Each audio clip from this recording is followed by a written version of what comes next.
On a invité sur les 3 premiers panels des gens qui ont fait de la recherche, qui avaient des résultats ou des données à vous présenter.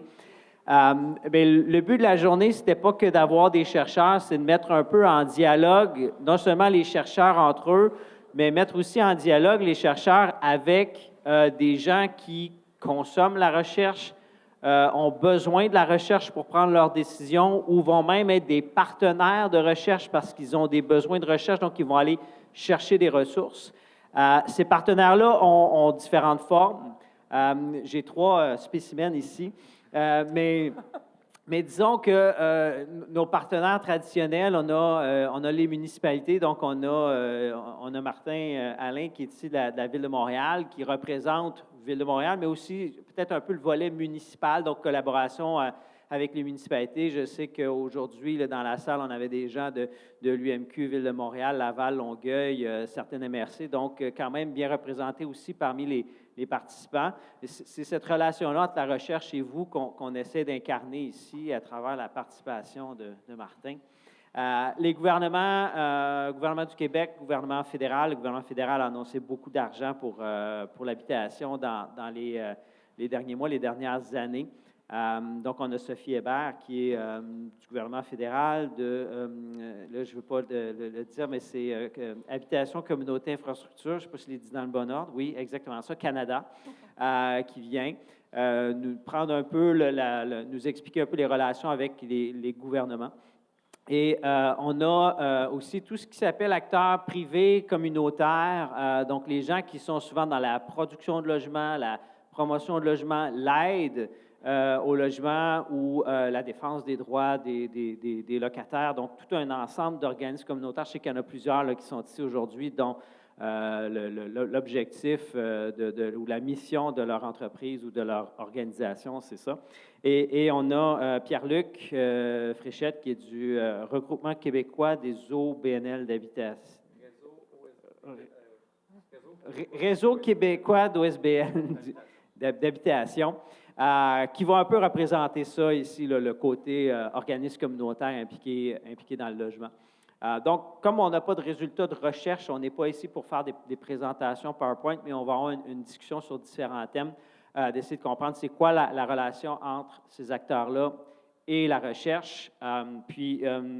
Bon, d'abord, je vous ai présenté, j'ai juste dit vos noms, vos titres, mais première étape, je vais peut-être juste un petit tour de table que vous expliquez un peu qui vous êtes, c'est quoi vos organisations, vos missions, pour qu'on soit capable de comprendre un peu qui fait partie de cette table ronde. Peut-être commencer par Martin, le micro du haut.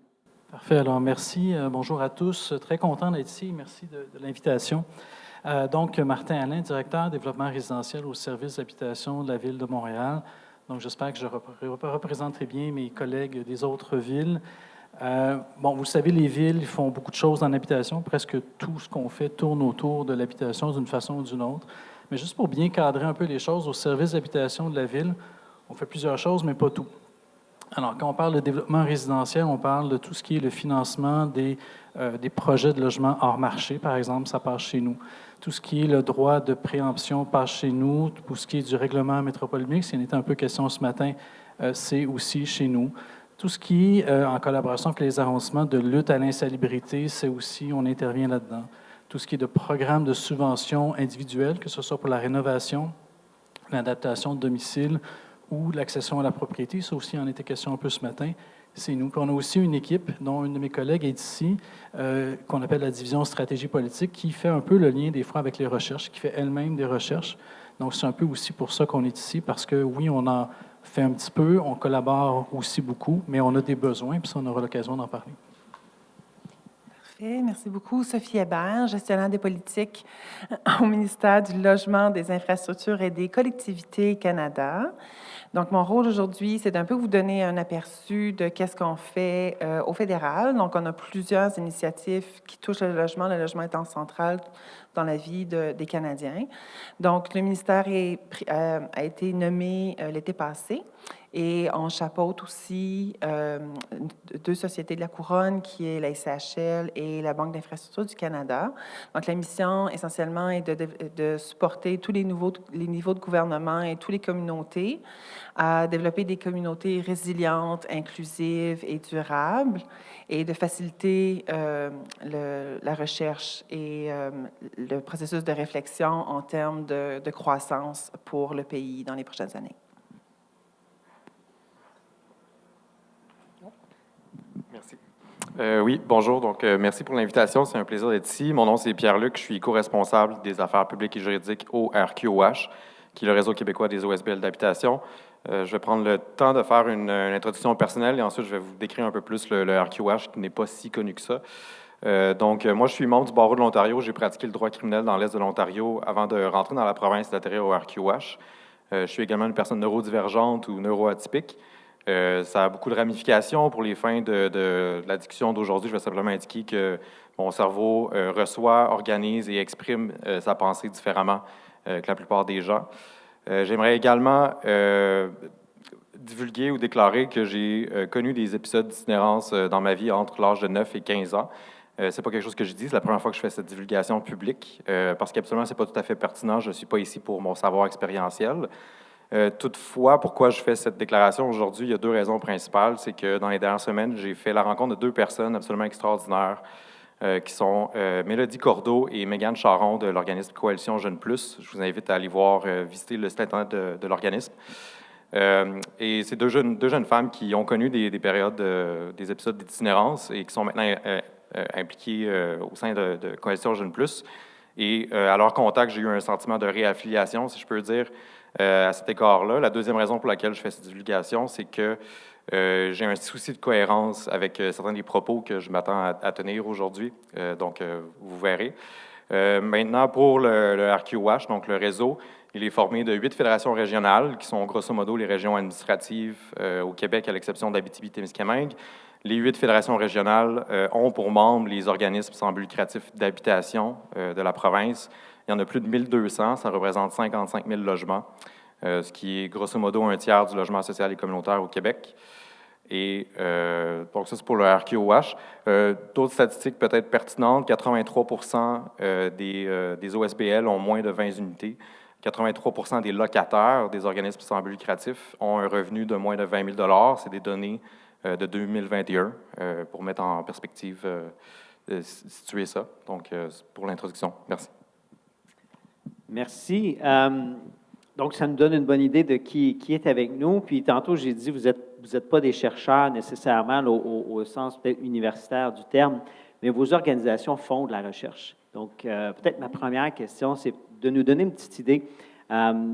Qu'est-ce que vous menez comme recherche au sein de vos organisations? Avez-vous des exemples à nous donner? Qu'est-ce que vous mobilisez comme ressources quand vous faites ces types de recherches-là? Bien, je peux peut-être commencer. Nous, bien sûr, on a dans nos équipes des économistes, on a des urbanistes, des gens formés en sciences sociales. C'est sûr que l'essentiel de ce qu'on fait en interne va être beaucoup de l'analyse du marché. Donc, on va prendre les données de JLR ce matin, Altus, Statistique Canada, l'ISQ, etc., la SCHL, et on va faire des analyses plus pointues pour le territoire de la ville ou de ses arrondissements ou pour des choses plus longues. Ce que ça nous sert, bien sûr, c'est de nous permettre d'améliorer nos interventions, des fois de répondre à des demandes médias. Donc, ça nous sert. Donc, beaucoup de ce qu'on fait est autour du marché. On fait aussi, par exemple, on a fait pendant plusieurs années quelque chose de très pointu, là, qui est la recension, par exemple, des maisons de chambre. Bon, les maisons de chambre, c'est quelque chose de très niché, mais c'est très, je dirais, stratégique là, pour notamment la question de la lutte à l'itinérance. Donc, ça nous a permis notamment de recenser les maisons de chambre, puis après ça, on les a assujettis au droit de préemption. Ça nous sert notamment à ça, mais aussi de bien connaître le profil des chambreurs, mais aussi des propriétaires, parce que sont-ils prêts à vendre? Vous voyez, donc on voit un peu ce que ça peut nous servir, et aussi l'état des bâtiments des maisons de chambre. Donc ça, c'est le genre d'études qu'on fait, qui est souvent un peu plus technique, non seulement par manque de ressources, forcément, on n'est pas non plus une équipe de recherche, et c'est un des défis qu'on a, mais on essaie au moins de suivre le marché le plus précis possible pour Montréal. Parfait. Donc, au gouvernement fédéral, comme vous avez entendu toute la journée aujourd'hui, ça fait énormément de recherches du côté du logement avec la SHL et l'équipe de Mathieu qui dirige ce mandat-là. Au-delà de la recherche un peu plus, peut-être qu'on va appeler traditionnelle, au niveau des marchés, du logement social qui est conduit par la SHL, il se fait aussi beaucoup de recherches au niveau des impacts environnementaux sur le logement. Dans ce qu'on va parler d'inondation beaucoup, donc le public safety, sécurité publique et je traduis, je m'excuse tellement. NRCan, Ressources naturelles Canada, font beaucoup de recherches côté environnemental et les changements climatiques avec Environnement Canada, évidemment, sur l'impact que ça peut avoir sur les communautés, le logement. Donc, le logement se retrouve dans plein de portfolios de recherche et on a 2 grosses institutions de recherche au fédéral qui subventionnent plusieurs projets à travers le pays.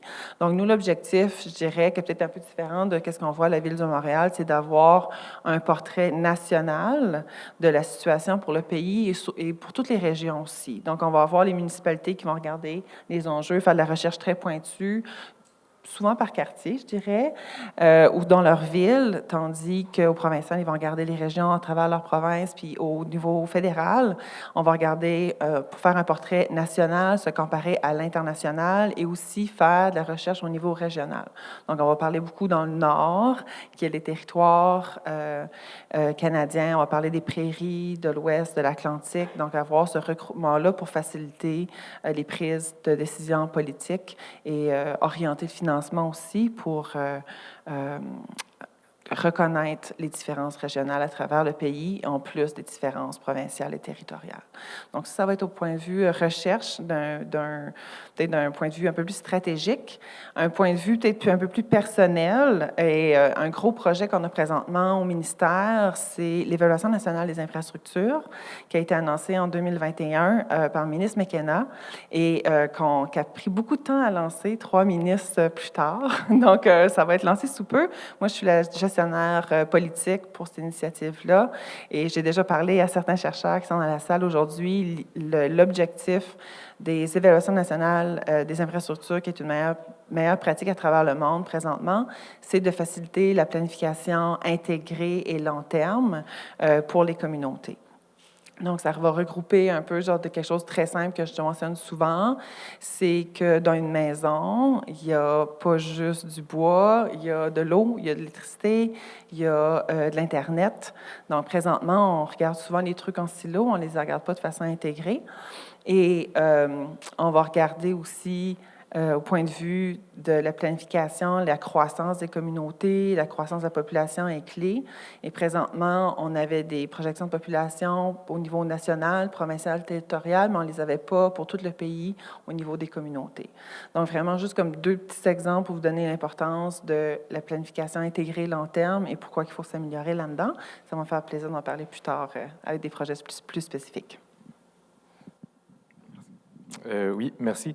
Tu as déjà un peu fait allusion à ça, Jean-Philippe. Le RQH, on n'est pas des professionnels de recherche, c'est la façon que j'ai trouvé à formuler la chose. Donc, on a très peu d'initiatives qui sont propres, qu'on mène sans l'aide de professionnels de recherche. Avant de donner quelques exemples des projets de recherche dont on a eu l'initiative, juste indiquer en termes de catégorisation là, de notre activité en termes de recherche. Il y a des initiatives qui nous sont propres où on va faire appel à des professionnels de recherche. Il y a aussi des initiatives que j'appellerais externes ou de collaboration. Ça peut être avec des étudiants ou des étudiantes à la maîtrise ou au doctorat. Ça nous arrive assez souvent de recevoir des demandes pour collaborer, donner accès à des répondants, à un projet de recherche ou des choses comme ça. On a également de la collaboration avec des chaires de recherche universitaires, mais aussi des organismes de recherche. Donc, par exemple, l'Observatoire des inégalités socio-économiques. Il y avait Sandy ici de l'Observatoire qui était là plus tôt aujourd'hui, elle a dû quitter. Il y a également l'Observatoire des tout-petits, etc. Puis, on fait également de la collaboration avec le secteur public ou l'administration publique. En particulier, le ministère de la Santé et des Services sociaux a des initiatives de recherche où on va être sollicité. Pour ce qui est des exemples d'initiatives internes là, au RQH, on a fait une étude en 2015 qui a été mise à jour en 2021 sur les caractéristiques économiques des OSBL d'habitation, ainsi que les enjeux de gestion des OSBLH. Et on a une autre initiative d'un projet de recherche qui a été fait la première fois en 2010, qui a été mis à jour en 2022, qui est un portrait de la main-d'œuvre au sein des OSBL d'habitation. Donc, c'était mes 2 exemples. Et si je vous amenais, parce que là, on a des exemples de ce que vous faites à l'interne, je pense que vous avez aussi beaucoup de collaboration. Tantôt, je disais, c'est ce qu'on essaie de mettre en valeur. On fait collaborer notamment le milieu universitaire avec un ensemble de partenaires. Je pense que vous avez eu des expériences de partenariat de recherche avec des milieux universitaires dans chacun de vos organismes. Donc, est-ce que vous pourriez nous présenter un peu les expériences que vous avez de collaboration avec le milieu de la recherche, peut-être même des exemples de projets, si vous en avez, que vous avez fait au milieu de la recherche et éventuellement, on reviendra sur les défis, mais peut-être juste nous dire un peu dans un premier temps quel genre de projet ou des exemples de projets que vous avez fait en collaboration avec les milieux de la recherche. Oui, en fait, puis on reviendra sur les défis parce qu'on voudrait en faire plus avec le milieu de la recherche, ça fait partie des défis. Je dirais qu'il y a 2 grands types de collaboration qu'on a. C'est d'abord des revues de littérature. Donc, on a besoin des fois de savoir ce qui se fait ailleurs ou ce qui se dit parce que, bon, on a peut-être moins le temps d'aller consulter l'ensemble des articles scientifiques qui sont publiés. Donc, un cas, par exemple, récent avec Alexandra Charette de l'INRS, donc une initiative sur le développement et le maintien du logement abordable. Donc, ça, c'est une des choses qui nous intéresse beaucoup. Donc, on peut avoir accès à une revue de littérature et aussi notamment sur l'habitat mixte en milieu urbain avec Hélène Bélanger qui était là ce matin, je pense qu'elle a quitté, et Richard Morin de l'UQAM. Donc ce genre de revue de littérature nous est fort utile pour bien comprendre ce qui se passe. L'autre grand type, je dirais, c'est des études de cas. Au cours des dernières années, on a beaucoup regardé les questions de la mixité. Donc, par exemple, avec Annick Germain et Francine Dansereau, dans les dernières années, on a regardé toutes les questions de « ça donne quoi la mixité dans les faits ». Et un des enseignements, là, pour s'en aller dans les détails, c'est que ça nous a permis, par exemple, d'observer que dans les grands bâtiments, ça peut être un défi d'avoir des différents types de clientèle dans le même bâtiment. Par exemple, un OBNL et la copropriété dans le même bâtiment, il y a des défis de gestion importants. Donc, on s'est rendu compte que dans nos programmes, on devait plutôt travailler à avoir des bâtiments, je dirais, distincts, mais sur site, donc avoir la mixité sur site plutôt que dans le bâtiment. Donc, ce genre d'impact intéressant que les études de cas qu'on travaille avec le milieu universitaire peuvent nous apporter, ça a vraiment un effet réel sur nos façons de faire puis nos priorités. Merci beaucoup. Donc, d'un point de vue de gestionnaire des politiques ou conseillère politique, je consomme énormément de recherches parce que c'est souvent dans ces papiers-là ou dans ces projets-là qu'on va chercher les faits pour avoir des politiques et des décisions qui sont les plus justes possibles. Souvent, ça se passe à 3 niveaux. Donc, il y a un niveau, je dirais, je l'appellerais un peu plus standard. Donc, ça va être un peu les données Statistiques Canada, qu'on parle aujourd'hui, les indicateurs.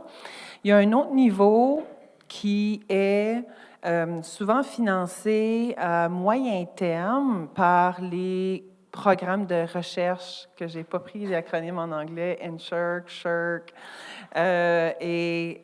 Nous, à Infrastructure Canada, au ministère, on a un programme qui s'appelle Recherche et connaissances, qui est aussi un programme de subvention. Donc, souvent, les programmes de subvention, ils vont donner du financement sur 2-3 ans pour des projets de recherche quand même assez d'envergure qui sont en ligne avec les priorités du ministère de façon plus générale ou du gouvernement en place à ce moment-là. Donc, souvent, ces programmes-là, ça nous donne, comme pour moi, en tant que gestionnaire des politiques, ça me donne un indicateur. Puis c'est avec ces gens-là que je vais appeler en premier de c'est quoi que les universitaires travaillent dessus présentement, c'est quoi qu'ils sont prêts à livrer, c'est qui les universitaires qui vont travailler sur différents sujets. Donc ça, j'aimerais, c'est peut-être l'étape 2 du point de vue de recherche en termes de moi, qu'est-ce que je consomme. Et l'autre étape, ça va être souvent dans les équipes politiques, soit qu'on va le faire en partenariat avec une autre équipe de recherche, ou moi, dans mon cas, j'ai un financement de recherche rattaché à ma position. Je vais faire des partenariats ciblés. Donc, ça va être vraiment, ça va être dans des ententes MOU, des mémoires d'entente, ça va être vraiment par rapport, donc il y a vraiment, nous, on a un besoin très, très spécifique, il y a une capacité spécifique dans cette université-là. Souvent, ça va être des meilleures pratiques de l'international qu'on veut rapporter ici, puis on va avoir un partenariat direct. Souvent, c'est des partenariats où on peut comme dessiner la recherche en même temps qu'on dessine les politiques ou le besoin d'information qui est à cibler. Et pour avoir l'information spécifique à temps. C'est souvent ça le défi, puis ça que j'essaie d'expliquer les trois niveaux, parce que c'est comme tout un système, dans le fond, qu'on a un peu besoin de mettre en place pour avoir les faits et la recherche qu'on a besoin à temps pour que nos élus, nos gouvernements prennent les meilleures décisions. Donc oui, c'est un peu ça. Moi, j'ai des partenaires de recherche présentement. Direct sous moi, j'en ai. Je vais acheter Stascan, un partenaire de recherche. J'en ai un avec Stascan, j'en ai un avec l'Université de la Colombie-Britannique. On a vraiment un vers Toronto. On essaie d'en avoir un par région. On va en avoir un au Québec aussi qui s'en vient. Ça, c'est les gens qui se rapportent à moi, mais c'est tout un écosystème, en fait, que je vais aller chercher au niveau de la recherche pour supporter. C'est beaucoup d'informations, comme mon collègue le disait, et plus ça vient synthétiser pour nous et visualiser, plus facile c'est. Oui, merci. Donc, j'ai une liste assez longue, en fait, je ne veux pas passer au travers. De projets de recherche là, où on a collaboré avec le milieu communautaire, public ou privé, même dans certains cas. Je ne vais pas faire tout le tour. Je dirais que de façon générale, on a peut-être plus de collaboration avec le secteur public et le secteur communautaire que le milieu universitaire, en fait, hormis certains étudiants ou étudiantes qui vont nous contacter par rapport à leurs projets de recherche plus indépendants. Il y a une exception importante à ça qui est la chaire autodétermination et handicap de l'Université du Québec à Trois-Rivières, parce que le RQH est intéressé dans les 2 dernières années à la situation des personnes en situation de handicap en matière d'habitation, les besoins d'habitation, en particulier les personnes présentant une déficience intellectuelle, les personnes autistes ou les personnes traumatisées crânio-cérébrales. Et la chaire autodétermination et handicap, on a eu plusieurs collaborations sur des projets de recherche, également de la diffusion. Donc, il y a ça du côté du milieu universitaire. Sinon, peut-être les projets de recherche principaux. Il y en a un qui est une étude sur les besoins en soutien communautaire en logement social et communautaire, qui est aussi connu comme le SCLSC, qui est assez mélangeant. Si vous ne le connaissez pas, je vous invite à aller voir le cadre de référence du soutien communautaire en logement social et communautaire. C'est une pratique qui a un impact assez majeur au sein des OSBL d'habitation, qui malheureusement est sous-financé. Donc, on cherche à avoir un projet de recherche qui va établir les besoins. Il y en a un qui avait déjà été fait il y a quelques années, mais on a un nouveau projet pour réétablir, dans le fond, ou actualiser les besoins financiers là, pour l'enveloppe du ministère de la Santé pour ce programme-là. C'est un projet d'étude qui regroupe le RQOH, mais aussi l'AGRTQ, donc les groupes de ressources techniques, leur ROHQ, qui est le réseau des offices d'habitation du Québec, la CQCH, donc les coopératives d'habitation, le FRAPRU, ainsi que la Fédération des locataires HLM. Donc, c'est un peu un enjeu ou une revendication qui était commune à ces groupes-là. Donc, on met une initiative qui est vraiment une collaboration pour un projet de recherche pour venir substanter, si je peux dire, les revendications qui sont faites par ces groupes-là. Il y a également plusieurs projets d'études sur des juridictions autres, donc d'autres pays, notamment l'étude sur les modèles européens de logement social et communautaire, aussi intitulée ou qui porte sur les systèmes de financement résilients. Donc, il y a des délégations qui sont allées visiter Vienne, Danemark et France pour voir comment le logement social et communautaire avait atteint une certaine autonomie, avait atteint une certaine ampleur, donc en particulier là, le fameux pourcentage de logements hors marché sur le marché locatif. Puis il y a d'autres projets qui sont similaires. Donc, ironiquement, ce matin, on a reçu une invitation pour une étude de mission à l'étranger sur les services de soutien en milieu de vie résidentiel pour les personnes en situation de handicap, justement. Donc, notre implication fait qu'on va développer des partenariats avec différents groupes. De là va découler souvent d'autres projets de collaboration pour des projets de recherche. Pour ce qui est des exemples de projets de recherche, je vais arrêter là, mais j'aimerais quand même indiquer, Je ne l'ai pas mentionné, mais la mission du RQH est de rassembler, soutenir et représenter les OSBL d'habitation. La recherche n'est pas tout à fait pertinente pour ce qui est de l'aspect rassembler, mais pour ce qui est de soutenir et représenter, c'est tout à fait crucial. En fait, donc, on cherche à voir comment les projets de recherche peuvent nous aider dans ces deux missions-là. Donc, il y a un volet qui est un peu une consommation interne, d'aider les groupes, par exemple, à améliorer leur opération ou le bien-être des locataires, par exemple, mais aussi la représentativité au milieu politique, que ce soit municipal, provincial, fédéral. Donc, je voulais également partager ça. Merci. Et est-ce que c'est complexe de travailler avec le milieu de la recherche? Est-ce que ça prend beaucoup de ressources? Est-ce que c'est un défi important? Tantôt, on parlait des limites de travailler avec le milieu de la recherche. Quels sont les défis auxquels vous faites face, les obstacles ou les ressources par rapport à ça? Non, vous êtes bien gentil, vous n'êtes pas compliqué. En fait, je dirais qu'il y a deux types. Il y a des enjeux plus techniques. Bon, on a parlé ce matin, quelqu'un a abordé la question de la confidentialité des données. Bon, ça se gère essentiellement. Il y a la question, bien sûr, des ressources, c'est-à-dire le temps que nous, on est capable de mettre là-dessus. L'argent aussi, parce que, évidemment, ça coûte des sous. Donc, il y a la question des ressources. Est-ce qu'on peut en mettre? Est-ce qu'on peut ne pas en mettre? Bon, au-delà de ça, je dirais que les deux autres enjeux que je vois dépendent aussi beaucoup de qui initie le projet. Est-ce qu'on est approché, par exemple, par un chercheur ou par un groupe de recherche qui veut nous impliquer d'une façon ou d'une autre là-dedans, ou c'est nous qui initions la chose? Alors, pour ce qui est de, je dirais, quand on est approché, je veux dire ça comme ça, et c'est arrivé, mais c'est la question, je dirais, de la neutralité. Parce que nous, bien sûr, si on nous demande des données, c'est une chose, on peut les fournir, on va avoir une entente sur l'utilisation de la confidentialité. Mais si on nous demande, par exemple, de participer à l'évaluation et que ça mène vers des recommandations qui sont adressées souvent aux paliers de gouvernement, mais c'est là qu'il y a un défi.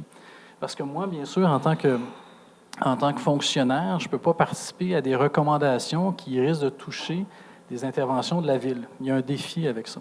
Je ne dis pas que c'est incontournable, mais il faut se poser la question quand on veut nous embarquer, ou du moins nous inviter dans des réflexions ou participer à des recherches, de quelle façon on le fait, de quelle façon on peut le faire pour que ça soit possible pour des fonctionnaires, des élus, de participer sans que ça soit bloquant. Parce que dans un certain cas, il a fallu se retirer d'une démarche de recherche universitaire parce que ça menait vers des recommandations qui étaient incompatibles avec notre rôle ou avec les interventions de la Ville. Donc, c'était un défi. Puis là, c'est des recommandations qui étaient rendues publiques dans un groupe, etc.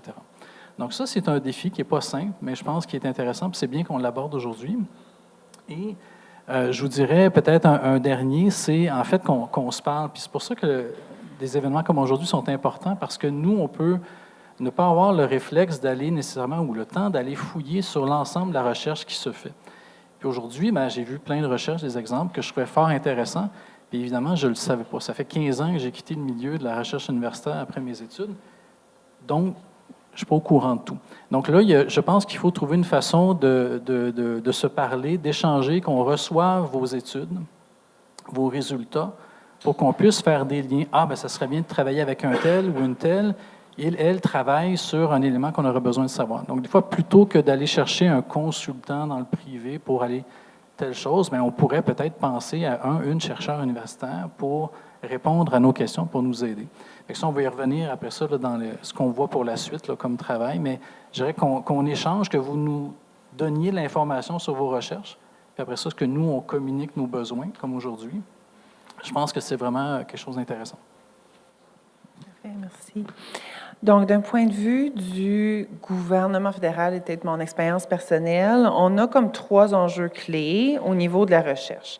Donc, le système de financement ou d'approvisionnement, présentement, on a des contrats, on a des contributions, des protocoles d'accord, c'est ce que je cherchais tantôt, où on a des emplois occasionnels. Donc, c'est des différents mécanismes de financement, l'alignement des livrables avec les besoins politiques, qui est un art en soi, et la supervision des projets. Donc, parce que ça prend des gens qui soient le point de liaison avec les chercheurs, qui gèrent le contrat, le financement, etc. Et ça prend un certain niveau d'expertise pour avoir cette interaction-là aussi. Donc, ça, c'est nos contextes et enjeux au système qu'on a en place présentement. moi, de mon expérience, les projets à succès, que tous les étoiles s'alignent, là, et on a la bonne information au bon moment et le bon papier de recherche au bon moment. C'est comme un mélange de ces 5 étoiles-là. Donc, que le besoin d'information soit clair pour supporter le développement des politiques, ça, c'est ma partie à moi. Que j'ai un fonctionnaire libre, qui a la capacité à temps pour superviser le projet, qu'on a une entente mise en place à temps. Donc, souvent, il y a des contrats, il y a des processus et tout. Donc, le processus de financement en soi peut être des délais importants, dépendamment, et que le chercheur, parce que souvent, si on veut quelque chose de nouveau qui n'a jamais été fait, ça prend quand même des équipes de recherche. C'est souvent pas un chercheur. Donc, on a un chercheur senior qui a une équipe disponible à ce moment-là sous lui. Puis que quand les livrables de recherche arrivent, il y a quand même un processus de notes de brefage et de communication qui doit être fait à l'interne pour que ça soit mis en place avec un angle de gestion et un angle de décision des politiques. Donc, ça me prend un analyste, ou des fois, ça va être la même personne qui a supervisé le projet, mais souvent, ça ne l'est pas. Ça va être un analyste politique qui est capable de faire le pont entre tout ça. Donc, d'avoir ces 5 étoiles-là qui s'alignent, c'est ça l'objectif, je pense, qu'on a besoin de travailler vers et d'essayer de créer un système pour qu'on soit capable de faire ça d'une façon comme vite et régulière. Présentement, quand ça arrive, c'est jamais à 100%, mais quand on arrive très, très proche là, d'avoir la bonne information au bon moment, souvent, c'est qu'on a...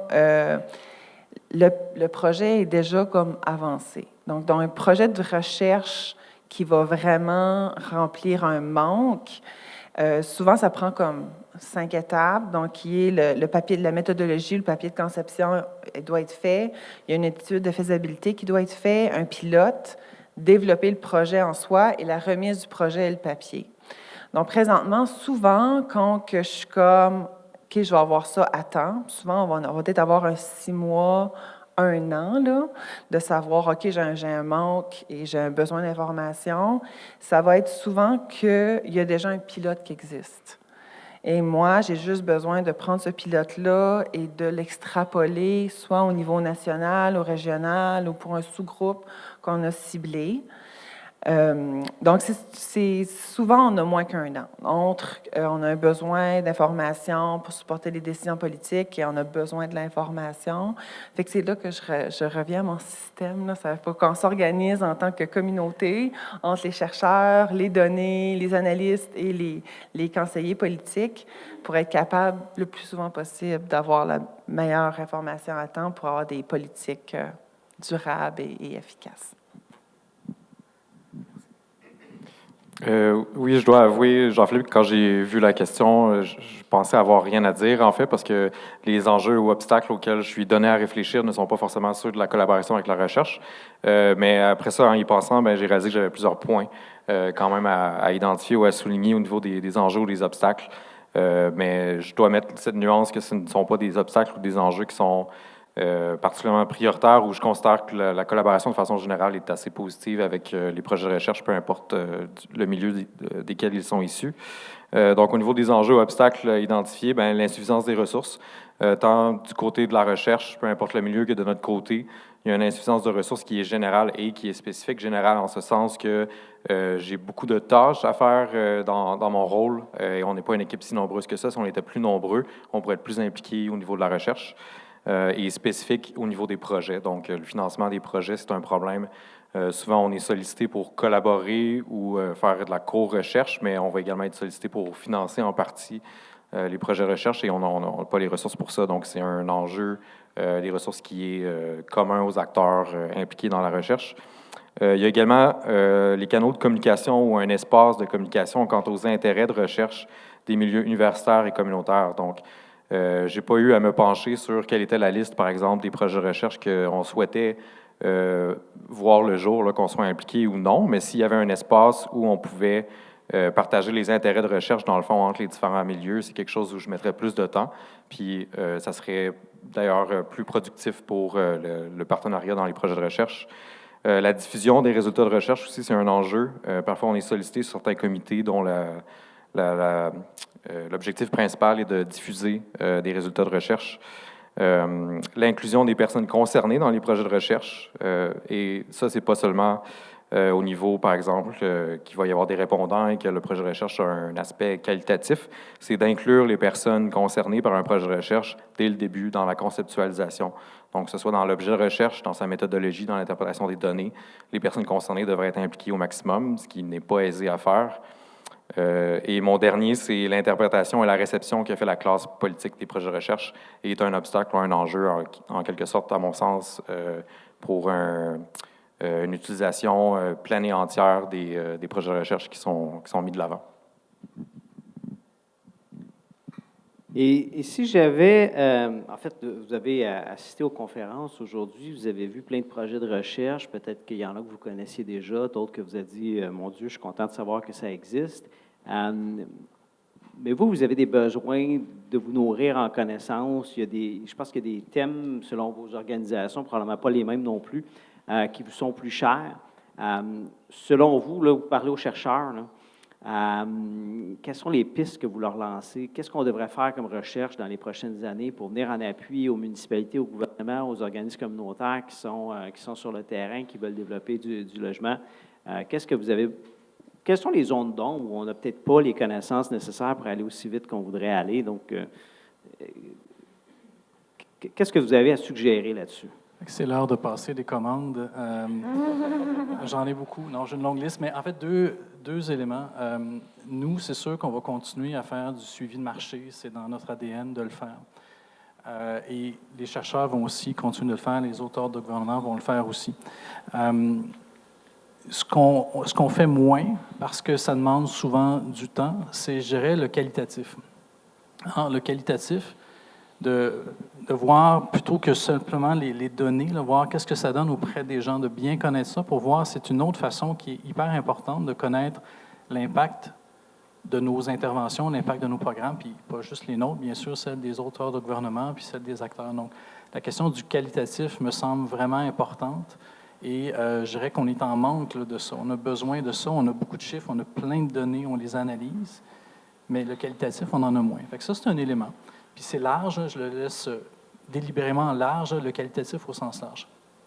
L'autre élément, c'est que, je dirais, la réalité politique, journalistique fait en sorte qu'on fait des analyses souvent à très court terme sur des interventions qu'on fait. Intervenir en habitation, vous le savez, c'est s'embarquer dans quelque chose de long terme. C'est sur le temps long. Ce n'est pas une mesure qu'on met en place aujourd'hui.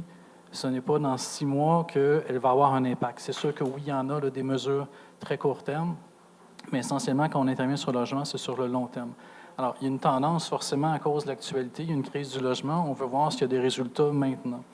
Alors, nous, c'est sûr, à la Ville, bien, on a peut-être moins les ressources ou moins la possibilité de faire des analyses à long terme de nos interventions et celles de nos partenaires, forcément, qui ont un impact sur nous. Donc, je dirais, là, les chercheurs universitaires, vous avez, je ne dirais pas une responsabilité, mais vous avez un rôle à jouer vraiment pour travailler sur l'impact à long terme des interventions de chacun des gouvernements, incluant le nôtre. On a parlé du RMM tantôt. Il y a eu une analyse au bout de 2 ans. Est-ce qu'une analyse au bout de 2 ans pour un outil qui est prévu sur le long terme est suffisante pour avoir un jugement définitif? À mon avis, non. Et d'autres l'ont dit ce matin, c'est arrivé dans un contexte particulier où le financement était absent ou peu présent, crise, les taux d'intérêt, tout ça. Bref, il y a un contexte. Donc, quand on regarde les outils, que ce soit les nôtres ou ceux des auteurs de gouvernement, il faut regarder à long terme. Puis pour ça, bien, ça prend des études longitudinales, suivi d'un quartier, comment il évolue sur le long terme. Donc, tout ce qui est long terme que vous pouvez imaginer, nous, on est preneurs de ça, on a besoin de ça. L'inclusion, on en parlait ce matin, c'est pas juste le RMM, il y avait une stratégie avant. Qu'est-ce que ça donne sur le long terme? C'est quoi les impacts? C'est quoi les interrelations avec les autres programmes des autres gouvernements? Donc ça, c'est vraiment long terme et qualitatif. Je vous dirais, c'est les 2 éléments là, qui nous intéressent le plus, qui sont moins couverts actuellement. Peut-être pour renchérir, c'est d'avoir le narratif qui va avec les données. Donc, c'est là que le qualitatif et le quantitatif mis ensemble devient vraiment intéressant parce que les données seules, sans le narratif, il manque une partie de l'histoire. Parce que souvent, on raconte des histoires. Donc oui, nous, c'est dans la même idée, je dirais, au niveau fédéral. Donc, la prise de décision, souvent, on va réagir à des crises de très, très court terme, puis on va essayer de prendre toute l'information qu'on peut pour informer les décisions à prendre, mais souvent, on planifie du financement sur minimum 3 ans, entre 3, 5, 10 ans, et d'avoir des projections, d'avoir des modèles de simulation des politiques, avoir des indicateurs et un narratif clair sur les bénéfices de ces interventions-là, que ce soit social, environnemental, économique. C'est vraiment ça qu'on fait puis qu'on essaie d'avoir à tous les jours pour informer les preneurs de décision. D'un point de vue peut-être un peu plus fédéral, et c'est quoi les thématiques? Donc, comme vous le savez, vous avez deviné probablement, on va peut-être avoir des changements au niveau national dans la prochaine année. Donc, ce qu'on regarde maintenant va probablement être un peu différent de ce qu'on va regarder dans 1 an, mais je pense qu'on peut s'attendre qu'on va parler beaucoup de croissance économique et de productivité dans les prochaines années. Des changements de gouvernement ou des changements de priorités politiques, c'est quoi qu'il faut vivre avec tous les jours, ou de façon régulière, ça arrive tout le temps. Ce qui pourrait être stratégique, puis ce qui aiderait, je pense, à la prise de décision plus globale, long terme, court terme, c'est quand on dessine nos projets de recherche, souvent quand c'est des projets de recherche majeurs, vraiment de garder toutes les dimensions en tête. Donc, toujours penser que oui, il y a une dimension sociale, mais il y a une dimension économique ou une dimension environnementale. Donc, ça nous ferait une meilleure base quand on a des changements de priorité ou des changements de gouvernement et on n'a pas besoin de repartir les processus de zéro. C'est comme je disais, souvent, pour quand on veut informer la prise de politique, souvent le projet de recherche est presque déjà à la moitié. On a une phase pilote, puis là, on a juste besoin de pivoter ou de naviguer sur une base déjà solide. Je pense que ce serait l'objectif qu'on aurait besoin de toujours avoir. Et là, je pense que c'est de se donner les outils en tant que système, là, comme en termes de contrat, contribution, pour qu'on puisse travailler des équipes de chercheurs puis qu'ils puissent avoir le financement pour faciliter ce type d'initiative-là.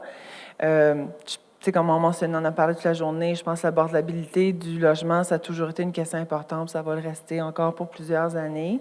Mais je pense qu'on va avoir peut-être un angle un peu plus économique sur le sujet à l'avenir. Je pense que c'est tout pour moi.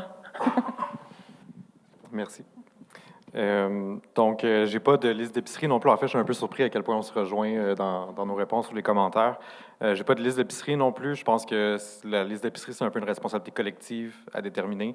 Par contre, j'ai des souhaits en ce qui a trait pour la recherche sur le logement en particulier, mais aussi de façon générale. J'en ai 3. Le premier, c'est la pluridisciplinarité. Donc, probablement, comme vous le savez, il y a eu, au cours des dernières années, dans le milieu universitaire en particulier, d'abord au sein des thèses de maîtrise, de doctorat, des projets de recherche interdisciplinaires ou pluridisciplinaires, au point tel que les universités, en particulier en Occident, ont des programmes maintenant qui sont interdisciplinaires. C'est comme encouragé. Je pense que c'est une chose qui est souhaitable et qu'on peut aller plus loin dans ce sens-là. Donc, je souhaite que les projets de recherche, dans le fond, versent encore davantage dans la pluridisciplinarité. Ensuite, deuxièmement, c'est un intérêt accru pour le qualitatif. Donc, ça a déjà été dit. Je ne vais pas ajouter de choses là-dessus parce que mon troisième point est un peu une expansion de ce deuxième point-là. Mais je crois que c'est important également qu'on aille un peu plus loin au niveau du qualitatif. Avoir un narratif qui va avec les données, c'est vraiment une bonne façon de le formuler. Merci, Sophie. Et mon troisième point qui est un peu relié à ça, et là, c'est que le langage va devenir un peu glissant pour moi. Je vais peut-être devoir essayer de chercher à m'expliquer un peu davantage pour que la signification soit claire. Mais c'est la renonciation ou le décloisonnement au positivisme scientifique. C'est-à-dire que les savoirs scientifiques n'ont pas le monopole de la réalité, si je peux dire. C'est un produit qui est une représentation, qui se veut une représentation de la réalité. Il y a également les savoirs expérientiels, les savoirs pratiques. Et ce n'est pas que les savoirs scientifiques n'ont pas de valeur ou, pour mieux comprendre la réalité, mais c'est de penser que les savoirs scientifiques ont cette autorité-là de façon exclusive, si je peux dire. Donc, une certaine ouverture ou un décloisonnement des savoirs scientifiques. Il y a une autre façon de formuler ça, c'est, j'ai touché à ça un peu, c'est l'inclusion des perspectives des personnes concernées dans les dispositifs de recherche traditionnels. Donc, c'est une façon peut-être un peu plus concrète pour moi de dénoncer ce souhait-là. J'en ai parlé tantôt, j'avais noté un exemple concret, donc je vais vous le partager, là, de qu'est-ce que je considère comme un projet de recherche où les personnes concernées sont incluses du début à la fin dans le projet de recherche. Il y a Isabelle Courcy, qui est une sociologue et professeure à l'Université de Montréal dorénavant, et elle s'est attardée à développer une méthodologie pour un projet de recherche incluant les personnes autistes pour les projets de recherche qui les concernent. Donc, vous pouvez aller voir ses travaux. Moi, je suis un grand fan des travaux de Mme Courcy. Donc, un exemple. Merci. Si je vais avec des questions peut-être un peu plus spécifiques, peut-être spécifiques à Martin, à la Ville de Montréal. Tantôt, Pierre-Luc nous disait peut-être que les organismes communautaires ne sont pas ceux qui vont aller financer la recherche parce que, bon, déjà, ils sont dans des enjeux de financement pour eux-mêmes. Mais il y a aussi l'effet inverse, c'est-à-dire que nous, les chercheurs, on a besoin de partenaires sur le terrain. On veut être capable d'aller chercher peut-être même ces connaissances-là qui ne sont pas les savoirs scientifiques mesurables ou quantifiables, mais bien expérientiels. Puis des fois, on vous appelle pour aller chercher un partenariat parce qu'on veut que vous financiez la recherche. Donc, c'est nous autres qui avons un sujet de recherche, on a un potentiel de recherche, mais vous êtes le sujet de la recherche. Donc, on essaie de s'insérer. Donc,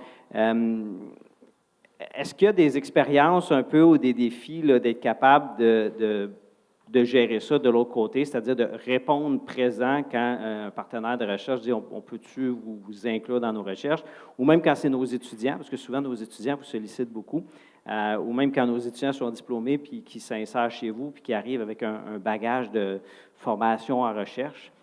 Donc, quelle est l'interaction un peu de la Ville de Montréal dans ces cas-là plus particuliers? Bien, je commencerai par le dernier là, sur les étudiants. Puis on jasait tantôt ce midi avec deux étudiantes. Puis c'est intéressant parce que souvent, bon, maîtrise, doctorat, c'est des études de cas qu'on fait. Et si c'est sur Montréal, c'est sûr que ça nous intéresse.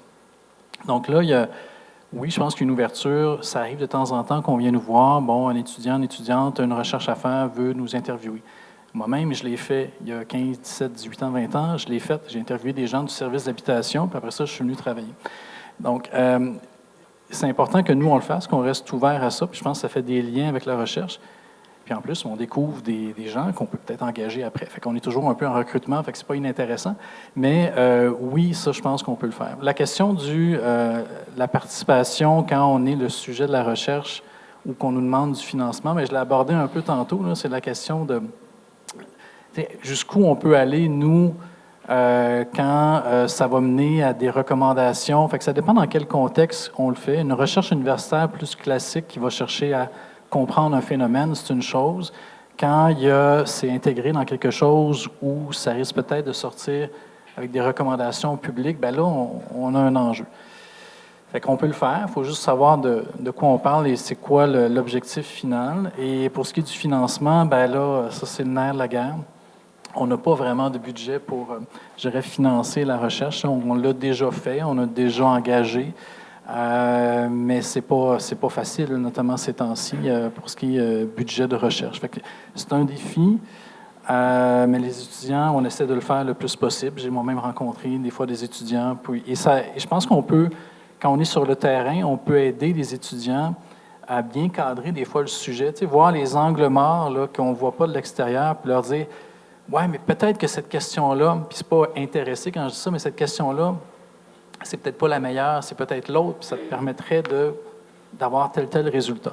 Fait que je pense que oui, le maillage via les étudiants est intéressant, on peut le faire, on veut le faire, mais l'idée, c'est qu'on se parle davantage, je dirais collectivement, qu'on sache ce que vous faites, qu'on connaisse vos étudiants pour ce qu'ils font, puis dans la mesure du possible, on va travailler avec vous. Merci. Est-ce qu'il y avait une main levée? Non, OK, excuse-moi. Sophie, gouvernement fédéral, là, on parle de la recherche sur le logement, mais il y a plein de recherches qui se fait au gouvernement fédéral. Le gouvernement fédéral finance la recherche universitaire par le CRSH notamment. Je me demandais, est-ce qu'au sein du gouvernement fédéral, on est capable d'aller insuffler des thématiques ou des partenariats, notamment avec le CRSH, pour faire en sorte que la recherche sur le logement soit mieux représentée ou soit un peu mise sur le dessus de la pile? Comment vous faites à l'interne du gouvernement fédéral pour faire la promotion de vos priorités à vous? Non, c'est une très bonne question et c'est très complexe. Je ne sais pas si je vais... je vais juste vous donner un exemple de situation parce que c'est un groupe avec qui j'ai parlé, pas récemment, mais beaucoup l'année passée. Donc, c'est un peu dans le même esprit, je dis, il faut que les étoiles s'alignent. Donc, eux, cet organisme-là, ils ont leur propre plan stratégique, ils ont leur propre conseil et leur propre programme. Donc, ils ont leur propre système en place et nous, on a des besoins politiques. Donc, c'est important de leur parler sur une base régulière en tant que soit directeur de recherche ou, tu sais, moi, je suis un peu entre les deux, l'hybride entre les deux, pour nous dire, nous, c'est qu'est-ce qu'on a besoin, avec qui on travaille, qu'est-ce qu'ils font, est-ce qu'il y a des opportunités de collaboration, de partenariat. Ou des fois, c'est qu'on va pouvoir utiliser, il y a un programme de partenariat, en fait, et qu'on peut comme utiliser leur programme. Juste un exemple avec Colombie-Britannique, moi, j'ai mis ce que j'appelle du financement original, là, seed funding, et après, ce chercheur-là va faire des soumissions à ces organismes-là pour ramener encore plus de financement au projet. Donc, c'est un peu comme une conversation continue. De devenir une priorité sur leur liste de priorités, il faut garder en tête que presque tous les ministères vont les voir et disent, ben, je devrais être dans ton top 3 ou ton top 5. Souvent, ils ne vont pas prendre un engagement mettons, tu vas parler de directeur à directeur, là, ils ne vont pas prendre un engagement ferme avec toi parce qu'eux, ils ont leur propre système de gouvernance, donc il faut que ça monte à leur conseil et tout. Mais c'est sûr que ça influence. Donc, nous, ça fait un peu partie de notre rôle. C'est sûr que tu en as plusieurs aussi, là, mais ils sont sur la liste des gens qu'il faut tenir au courant de c'est quoi qui est important pour moi, pour nous, c'est quoi qu'on cherche. Moi, le mécanisme que j'utilise un peu plus de façon efficace, c'est avec Ensure, puis c'est leur programme de partenariat. Donc, quand je me trouve un partenaire, comme je leur laisse savoir dès le début, mais c'est comme être sur la liste de priorité de n'importe qui. Donc, eux, ils ont leur propre agenda, il y a beaucoup de monde qui va les voir, il faut comme toujours être là. C'est sûr, quand c'est une priorité clé comme le logement, quand c'est une priorité du gouvernement, ça facilite. Là, je dirais, avec la question du logement, c'est qu'il y a déjà beaucoup de programmes de recherche jusqu'à un certain point qui financent, mais c'est de la recherche un peu plus directe. Dans le fond, c'est que la SHL va avoir plus des contrats de recherche ou des besoins clés, tandis que ces organismes-là, c'est un peu plus large. Donc, il y a du travail à faire. On a été très occupés. Moi, j'étais à la SHL avant, là, donc sur la stratégie, on a été très occupés. Du point de vue politique dans le logement, on n'a comme pas eu le temps de faire trop du long terme là, avec ces conseils-là. C'est pour ça qu'on le voit peut-être pas tant, mais c'est quoi qu'on essaie de faire avec tous les agendas. Puis c'est ça, on fait tout du mieux qu'on peut là, pour que nos agendas soient sur le début de la liste de leurs priorités, mais il y a plein de choses qui rentrent en compte, là, comme n'importe quelle liste de priorités. Donc, je pense que la stratégie, en termes de communauté ici, là, c'est envoyer des demandes, envoyer des bons projets, laissez-nous savoir, quand vous connaissez quelqu'un du milieu, du point de vue de recherche au niveau, à n'importe quel niveau, nous, plus qu'on entend parler, plus ça nous permet d'avoir des arguments pour être sur le top de la liste de priorités.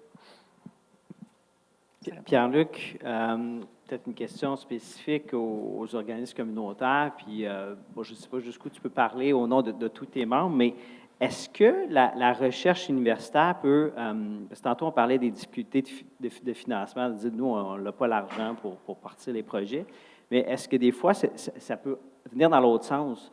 C'est-à-dire que c'est des opportunités de financement basées sur la recherche qui vous permettent des fois d'ouvrir le débat sur certaines questions ou d'aller attaquer certains enjeux.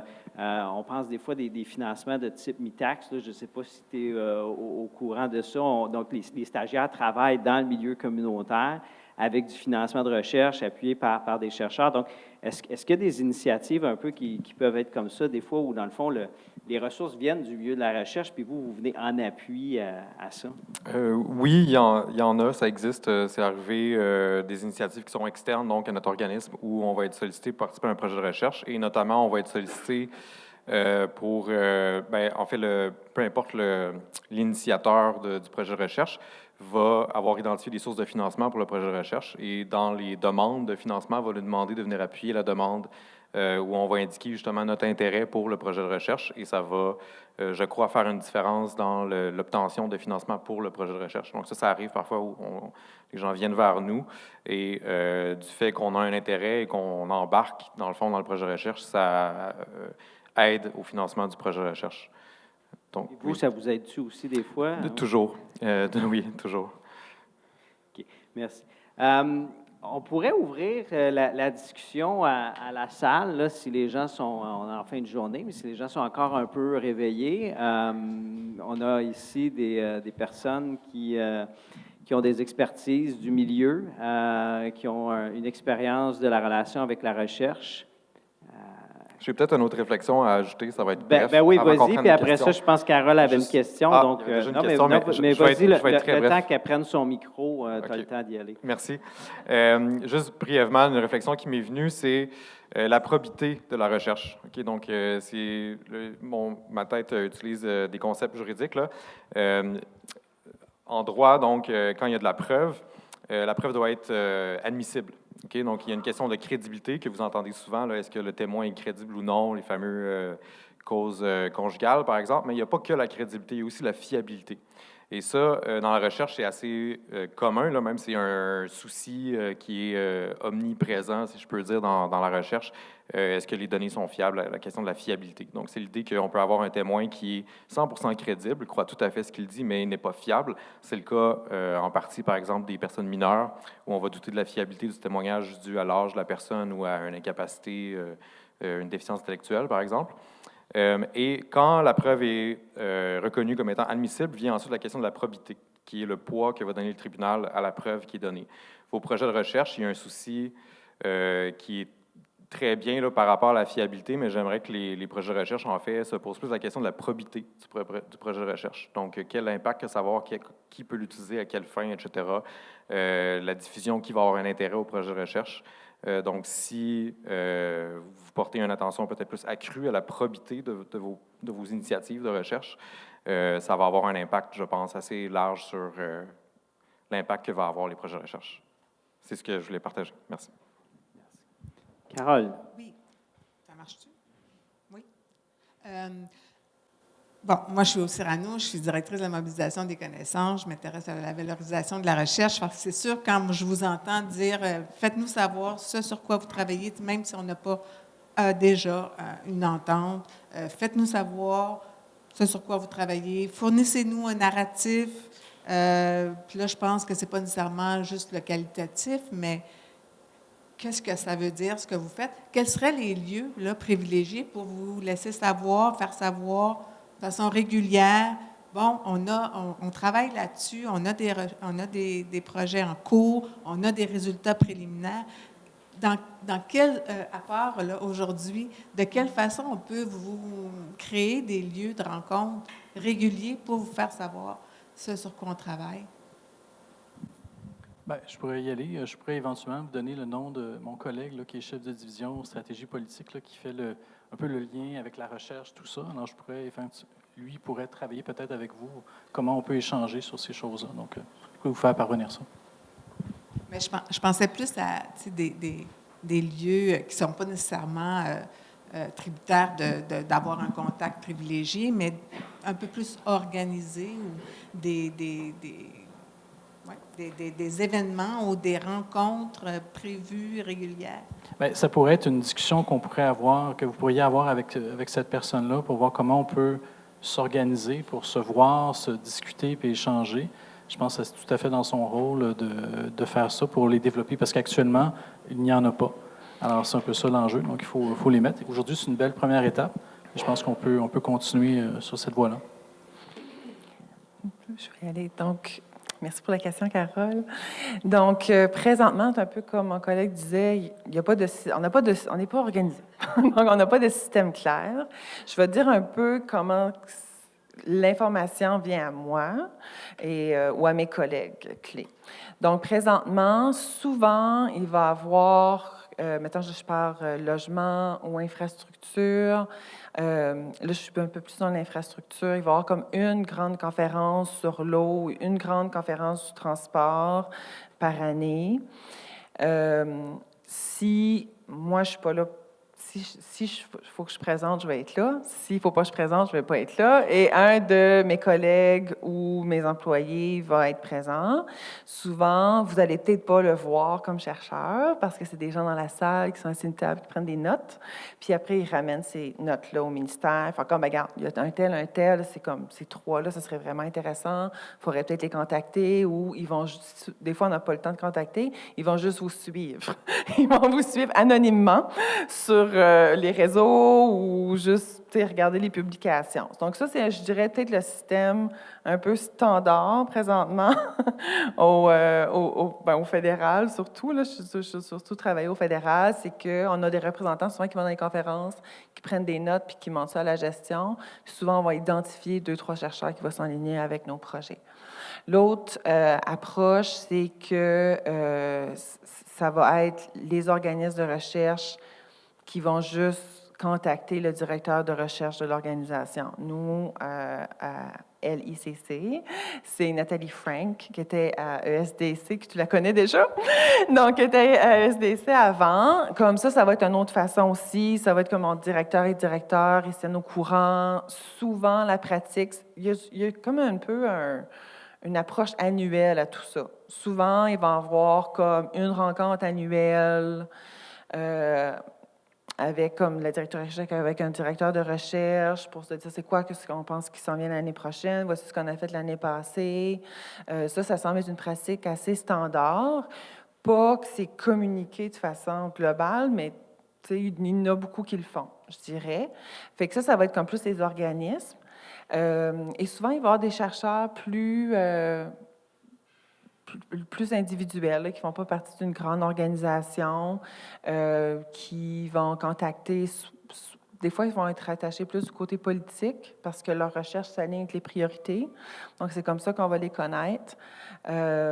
Ou ça va être à travers des conférences. Je vais juste, c'est peut-être les 3 gros mécanismes, là, c'est d'aller présenter, comme quand vous avez des bonnes recherches, vous pensez que ça contribue, allez les présenter aux conférences. Donc, ça serait s'il y a une conférence clé cette année-là, il y a comme une espèce de schéma annuel, essayez d'être dans cette conférence annuelle-là.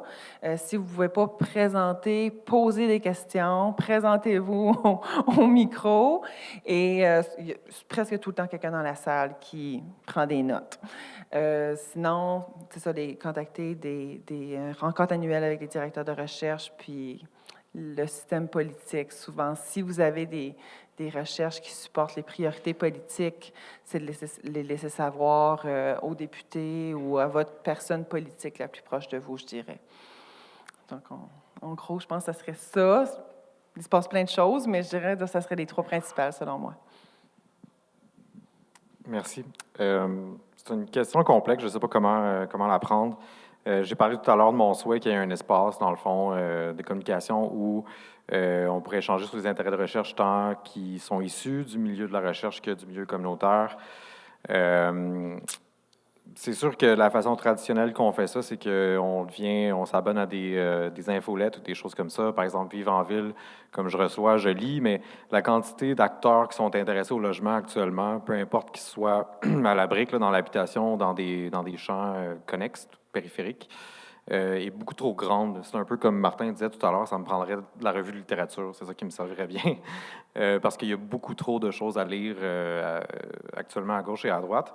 Et j'y avais pas pensé, mais là, ça me revient, mais mon ancien collègue là, qui est parti à la retraite, Jacques Baudouin, avait mis sur pied un projet en ligne qui était essentiellement une bibliothèque de toute la littérature sur le logement. Donc, c'est un peu l'idée que j'ai véhiculée. Lui, il l'a mis sur pied. Par contre, ça a été récemment fermé, là, donc je pense qu'ils ont fait un OSBL justement derrière ce projet-là. C'est qu'il n'était pas habité. La bibliothèque en ligne n'était pas habitée. Donc, c'est pas suffisant de créer l'espace, il faut également mobiliser les différents acteurs à habiter cet espace-là, à échanger. Donc, il y a déjà eu une tentative, dans le fond, de notre côté, vers une création de cet espace-là, parce que si on y va à la pièce, entre le RQH et Cyrano, par exemple, bien, ça revient à ce que je disais tantôt, c'est comme des infolettes, l'échange d'informations parcellaires, ça devient difficile considérant la quantité d'acteurs impliqués sur l'enjeu. Donc, je n'ai pas vraiment de réponse, mais pour ce qui est de la relation qui est plus micro, dans le fond, bien, nous, on reçoit des courriels, vous pouvez nous envoyer des courriels si vous avez des productions, des publications, des choses comme ça. Moi, je me trouve ici, ça me fait grand plaisir parce que j'étais là l'année dernière à la présentation, la soirée, en fait, qui était le prélude. Monsieur Latimer était sur le panel. Donc, je me souviens pas comment ça m'a été venu, mais je ne connaissais pas l'existence de Cyrano auparavant. Donc, ma participation en tant qu'observateur à cet événement-là m'a donné, dans le fond, m'a accroché. Donc, après ça, j'ai suivi les travaux, mais la quantité d'organismes ou d'acteurs qui produisent du matériel, là, que ce soit de la recherche ou non, est assez grande. Donc, c'est un peu difficile avec les ressources qu'on a de prendre ces engagements-là, par exemple, avec les gens qui sont intéressés. Est-ce que je comprends que des journées comme aujourd'hui, c'est des occasions quand même assez précieuses? Puis là, on parle de la conférence qu'il y avait eu l'année dernière. Donc, l'idée, c'est d'essayer de nourrir régulièrement le milieu d'événements. Alors, aujourd'hui, c'est gros organisé. On ne fait pas ça chaque année, là. Sur le thème du logement, on peut en faire sur d'autres thèmes, là, mais sur le thème du logement, on ne fait peut-être pas ça chaque année. Mais je comprends que ce que vous dites, c'est que aujourd'hui, c'est un bon moment, puis qu'il faut trouver des façons de créer ce type de moments-là. La conférence grand public qu'on avait faite à la Bibliothèque nationale en avait été un aussi. Est-ce qu'il y a d'autres questions dans la salle? Il y a une question au fond là-bas. Oui, bonjour. Question un peu casse-gueule, parce que peut-être c'est dur d'y répondre aussi. Est-ce que vous avez des exemples récents, idéalement, de moments où est-ce que vous avez vu votre contribution à un projet de recherche mener à des changements sur le terrain, ou quand vous êtes de l'autre côté, que, dans le fond, vous contribuez. Dans le fond, c'est la même question que ça aille dans un sens ou dans l'autre, que vous soyez sollicité ou que vous soyez initiateur. Est-ce que vous êtes capable de rapporter un effet matériel sur le terrain à vos participations depuis que vous êtes en contact avec le milieu de la recherche? Qui veut y aller? Oui. Vas-y, Sophie. Oui, merci pour la question. C'est une bonne question. C'est l'objectif, je pense, là, qu'on veut atteindre. Donc, comme je mentionnais plus tôt, j'étais conseillère politique pour la stratégie nationale du logement. Et avec le gouvernement libéral, l'inclusion était super importante. Donc, toute notre stratégie, ça nous prenait un indicateur d'inclusion.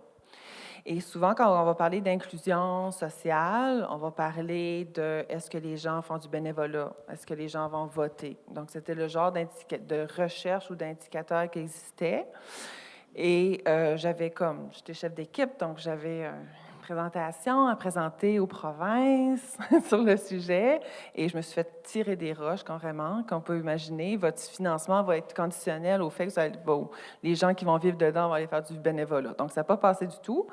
Donc, je suis retournée en revenant, je pense que c'était à Toronto cette fois-là, je suis revenue au bureau, j'ai dit, écoute, nous, on subventionne en partenariat parce que la SHL, on ne construit rien. Le fédéral, on ne construit rien. Et on fait presque tout en partenariat. Donc, la seule chose qu'on peut contrôler, c'est l'emplacement et le type de bâtiment qu'on subventionne pratiquement. Et qu'est-ce qu'on sait par l'histoire? C'est qu'on ne veut pas renforcer l'exclusion sociale. Il n'y a aucun intérêt politique ou social qu'on crée des ghettos. au Canada. Donc, je ne veux pas de logement, souvent je disais, dans le fin fond des bois, où que les gens ne peuvent pas aller travailler, qu'il n'y a pas de garderie. Donc, ça me prend quelque chose, un indicateur qui va comme influencer ça. Donc, à l'époque, il y en avait comme pas d'un point de vue revue littérature, de recherche, et on s'est mis à regarder qu'est-ce que les urbanismes faisaient. Donc, parce qu'il y avait un urbaniste dans mon équipe, il disait « Sophie, tu parles d'urbanisme, là. » Je dis « OK, mais qu'est-ce qu'ils font les urbanistes? On peut-tu aller fouiller là-dedans? » Donc, on a regardé qu'est-ce qu'ils font les urbanistes, et on a tombé sur un exemple, puis c'est l'effet boule de neige. Un exemple à Calgary, qui, eux, à cette époque-là, était une ville qui grossissait beaucoup, puis qui avait créé un indicateur « Venez à Calgary versus Toronto », parce qu'à Calgary, tout est à une distance de 20 minutes en auto. Tu peux aller à ton épicerie, tu peux aller à ton hôpital, tu peux aller... Fait que là, on a fait « OK, on creuse là-dessus ». On est allé chercher une chercheure à l'interne qui avait une formation en urbanisme. Elle dit « OK, Sophie, là, je ne sais pas les termes en français, là, je m'excuse tellement. OK, tu parles de place-based. Et tu parles de... il y avait un autre concept. Fait qu'on a creusé ça, on est parti de ça. Je dis, bien, tu sais, ils sont sûrs avec un environnement, avec un agenda de développement durable. Je ne veux pas parler d'auto là-dedans, là, je veux parler de proximité. Donc, tranquillement, on a créé le Proximity Measure Database que StatScan a mis en ligne. Puis ça vient vraiment d'un besoin pour répondre à un besoin politique. On a créé cet indicateur-là. Et aujourd'hui, dans le domaine de l'urbanisme et de la recherche, c'est des données publiques par StatScan. Comme il s'est fait tellement de choses avec cet indicateur-là, avec ces données-là, que ça a emmené plein d'autres que j'aurais jamais imaginé. Moi, je voulais juste survivre à ma rencontre avec les provinces et territoires. Donc ça va dans les deux sens. Et là, c'est un exemple, c'était vraiment un besoin politique, puis je disais comme « we need to fix this », comme « il faut que ça se passe ». Puis ça fait des répercussions dans le milieu académique. Là, ça permet à des académiques de faire de la recherche super intéressante d'un point de vue géospatial. Puis des fois, c'est dans l'autre sens. T'sais, on a des académiques qui font de quoi super intéressant, puis que là, je vais partir là-dessus. Je dis, OK, je vais regarder, je vais leur parler, je vais les appeler. Je suis pleinement sur LinkedIn, dire qu'est-ce qu'ils publient. Et donc, c'est ça. Donc, là, ça serait mon exemple là, de comment que nous, on influence, que l'inverse, des fois, comme les influences dans l'autre sens. Est-ce que ça répond à ta question? J'ai peut-être un cas assez simple. Il y a quelques années, on avait des programmes de subvention à la rénovation là, pour les citoyens, qui est un programme qui était là depuis Mathusalem. Et je ne me souviens pas qui a fait les premiers pas là, entre la direction de la santé publique de Montréal et nous. Là, je ne me souviens pas qui a interpellé qui. Mais donc, des chercheurs là-bas, on a travaillé à faire, ça a l'air de quoi le cadre bâti montréalais? Sont où les problèmes? Dans quel type de logement? À quel endroit? Puis tout ça, la typologie. Et ça a donné des impacts réels parce que quand on a fait nos 2 programmes actuels de rénovation, là, c'est basé en grande partie sur les constats qu'on a pu voir en disant, c'est drôle, on se rend compte que tel type de problème, on les rencontre dans les 5 logements et moins. Quand on passe de 6 logements et plus, on a tel autre type de problème. Fait que nos programmes de subvention, on les a enlignés pour répondre aux besoins du cadre bâti dans ce cas-là, c'était 5 et moins. Si c'est plus, on voyait qu'il y avait vraiment une fracture, si on veut, c'est les plex et les unifamiliales, et d'un côté, les bâtiments. Donc, vraiment, là, ça a été une approche, un travail avec des chercheurs qui a vraiment donné des résultats très concrets dans nos interventions. Fait que ça, puis les 2 programmes fonctionnent très bien aujourd'hui. Oui, c'est une très bonne question. C'est particulièrement une bonne question pour mes co-panélistes, je dirais. C'est sûr que je suis dans le milieu communautaire, donc de voir des retombées au niveau des politiques publiques ou des décisions des autorités gouvernementales, c'est le lien, la corrélation ou le lien est très difficile à voir. Je pense que ça a un impact à ce niveau-là. Mais où on va voir justement des résultats matériels. Là, la difficulté de la question tient dans la matérialité des résultats puis le lien entre le projet de recherche puis les résultats. À l'interne, j'ai indiqué, on a la mission de rassembler, soutenir, représenter. Donc, au niveau du soutenir, oui, il y a des projets de recherche où les résultats vont être diffusés au sein des organismes. Je pense que tu es familier avec ça, Adam, mais nous, le RQH, on intervient quand le projet tombe en opération. Quand il est en développement, en réalisation, c'est la GRTQ, les GRT qui sont impliqués. Mais les projets de recherche qui sont menés, les résultats sont diffusés au sein des OSBL d'habitation. Il va y avoir des modifications sur certaines pratiques. Puis parfois, ça va toucher également le développement ou la réalisation. Donc, par exemple, en autisme, déficience intellectuelle, il y a eu des projets de recherche sur les meilleures pratiques architecturales, dans le fond. Puis il y a beaucoup de projets qui sont en développement maintenant qui ont modifié leur projet en cours de développement sur la base des projets de recherche. Donc, oui, mais je veux dire, est-ce que j'en suis satisfait? Non. Ouais. Est-ce que c'était notre mot de la fin? Ça se pourrait. Il manque 10 minutes, mais on n'est pas obligé de les... On était supposé être 4, on est 3, donc on n'est pas obligé de meubler le temps nécessairement. Je remercierai mes panélistes, puis peut-être les applaudir. Il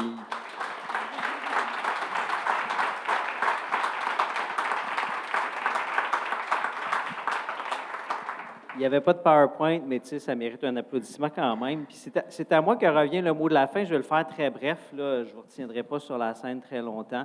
En fait, je veux remercier aussi toutes les personnes qui ont participé, remercier nos 4 partenaires, la SCHL qui était avec nous aujourd'hui, le Cyrano, duquel je fais partie, l'Observatoire Ivanhoe-Cambridge de l'Université de Montréal, duquel je fais partie aussi, et mes collègues de l'UQAM, du groupe de recherche sur le développement économique et les inégalités territoriales, dont Florian Mérénis est venu 2 fois sur scène là, pour représenter ce groupe-là. Mais aussi merci à tous les autres participants qui sont venus aujourd'hui. On voulait que ce soit une journée de dialogue. Je m'excuse si des fois j'ai coupé les pauses alors que vous dialoguiez ensemble. Il y avait ça aussi, là, que ça puisse faire un peu de réseautage entre vous autres. J'espère qu'on va avoir des retombées de ça. Des fois, il faut attendre longtemps avant de voir les retombées de ce type d'événement-là, mais au moins aujourd'hui, plusieurs personnes se sont parlé. Moi, je vous avoue même candidement que je voulais faire ça pour voir qu'est-ce que mes collègues faisaient. On pense qu'on se connaît tous, mais on ne passe pas de temps à se présenter nécessairement nos recherches, donc je voulais un peu voler leurs connaissances puis me les approprier.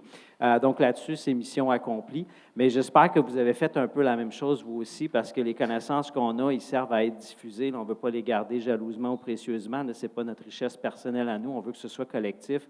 Donc, si vous repartez avec des brides de connaissances, servez-vous-en. Puis si ça vous donne des idées pour des projets futurs, n'hésitez pas à contacter quiconque de nous, de quel groupe que ce soit. On espère que ça va être aussi le début de plein d'autres projets. Donc, merci encore à mes panélistes. Merci à tout le monde, puis bonne fin de journée.